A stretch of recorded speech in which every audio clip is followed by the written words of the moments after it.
आपने अभी जो 12 सेकंड का वीडियो देखा वह अमेरिका द्वारा वेनेजुएला पर किए जा रहे हमले और दबाव की ही तस्वीर थी। So how far would you go to take Maduro out of office? His days are numbered. आखिर अमेरिका वेनेजुएला पर हमला क्यों कर रहा है? आइए हम आपको इसकी पूरी कहानी शुरू से अंत तक बताते हैं। दुनिया को जो बताया जा रहा है वह ये है कि अमेरिका वेनेजुएला पर इसलिए कार्रवाई कर रहा है क्योंकि वहाँ से ड्रग्स की तस्करी होती है और ये ड्रग्स लैटिन अमेरिका के रास्ते अमेरिका तक पहुँचती हैं।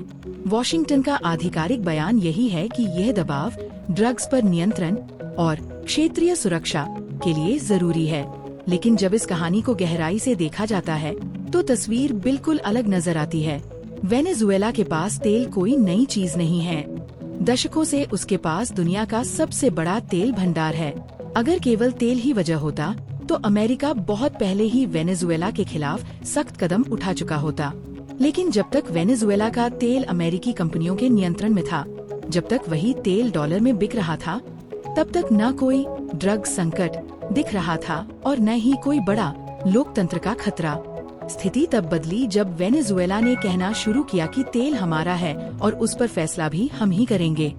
ह्यूगो चावेज के बाद जब निकोलास मदुरो सत्ता में आए तो अमेरिकी तेल कंपनियों को बाहर किया गया, तेल का राष्ट्रीयकरण किया गया और अमेरिका का प्रभाव धीरे धीरे कम होने लगा।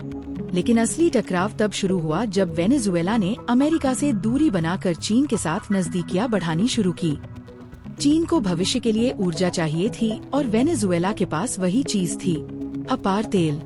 चीन ने ऋण दिए, बंदरगाह और रिफाइनरियां बनाई और बदले में आने वाले वर्षों के लिए तेल की आपूर्ति सुनिश्चित कर ली। इसका मतलब साफ था, वेनेजुएला का तेल अब अमेरिका की जगह चीन की ओर जा रहा था। यहीं से अमेरिका की असली चिंता शुरू हुई। यह केवल वेनेजुएला का मामला नहीं था, ये डॉलर व्यवस्था का मामला था। अगर तेल डॉलर की बजाय किसी दूसरी मुद्रा में बिकने लगे, अगर देश अमेरिकी वित्तीय प्रणाली को दरकिनार करने लगे, तो अमेरिका की वैश्विक शक्ति कमजोर पड़ सकती थी। वेनेजुएला एक उदाहरण बन रहा था और अमेरिका को डर था कि कल दूसरे देश भी यही रास्ता अपना सकते हैं।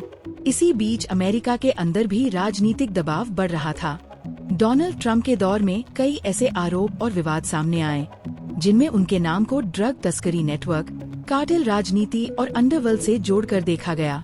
भले ही इन आरोपों पर अलग अलग जांच हुई हो, लेकिन ये सब अमेरिकी राजनीति में एक बड़ा विवाद बना रहा। राजनीतिक इतिहास बताता है कि जब किसी सत्ता में बैठे नेता पर अंदरूनी दबाव बढ़ता है तो अक्सर बाहर एक दुश्मन दिखाना सबसे आसान तरीका होता है। उस समय वेनेजुएला इसके लिए बिल्कुल सही लक्ष्य था। तेल से भरपूर, आर्थिक संकट में फंसा हुआ और अंतर्राष्ट्रीय स्तर पर अलग थलग। यहीं से ड्रग्स वाला कारण जोर पकड़ता है। अमेरिका ने कहना शुरू किया कि वेनेजुएला ड्रग तस्करी का केंद्र बन चुका है, कि वहाँ की सरकार कार्टेल को संरक्षण दे रही है और इसलिए उस पर दबाव बनाना जरूरी है। ये कहानी आम लोगों के लिए भी आसान थी क्योंकि ड्रग्स का नाम आते ही समर्थन जुटाना सरल हो जाता है।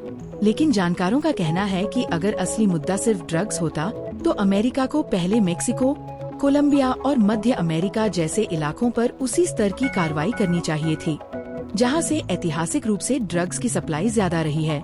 तब सवाल उठता है, सिर्फ वेनेजुएला ही क्यों? जवाब फिर वही मिलता है, तेल। ड्रग्स का मुद्दा एक आवरण बन गया, जबकि असली लड़ाई तेल पर नियंत्रण, डॉलर की पकड़ और चीन के बढ़ते प्रभाव को रोकने की थी। आर्थिक प्रतिबंध लगाए गए, बैंकिंग व्यवस्था रोकी गई, तेल निर्यात पर पाबंदी लगाई गई और दुनिया को बताया गया कि ये सब अपराध और ड्रग तस्करी के खिलाफ कदम हैं। और असली प्रश्न अब यह नहीं है कि अमेरिका वेनेजुएला पर हमला क्यों कर रहा है। असली प्रश्न ये है, अगला निशाना कौन होगा? आखिर में अब जानना यह है कि चीन और रूस इस हमले पर क्या प्रतिक्रिया देते हैं, क्योंकि अब यह मामला सिर्फ वेनेजुएला तक सीमित नहीं रहा। यह सीधे सीधे चीन और रूस के प्रभाव से जुड़ा हुआ है।